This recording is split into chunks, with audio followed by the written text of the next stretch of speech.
আমন্ত্রণ জানাচ্ছি 1 মিনিটে আজকের বাংলাদেশে। সাথে আছি আমি তাসলিমা তিথি।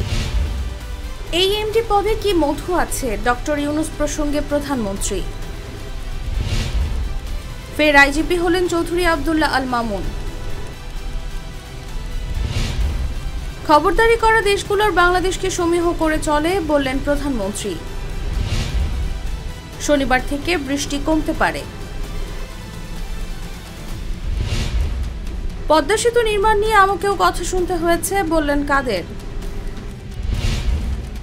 দিল্লির অনাপত্তিপত্র নিয়ে চীন যাচ্ছেন প্রধানমন্ত্রী, দাবি রিজভীর। বৃষ্টির অজুহাতে সবজির দাম চড়া, কাঁচামরিচের কেজি 280। চট্টগ্রামে মার্কেটে এসে বিস্ফোরণ, যুবকের পা বিচ্ছিন্ন। ফরিদপুরে দুর্ঘটনায় গোল্ডেন লাইনের বাস, নিহত 2। কুড়িগ্রামে বন্যা পরিস্থিতির আরও অবনতি। এখানেই শেষ করছি 1 মিনিটের আজকের বাংলাদেশ। ধন্যবাদ সবাইকে।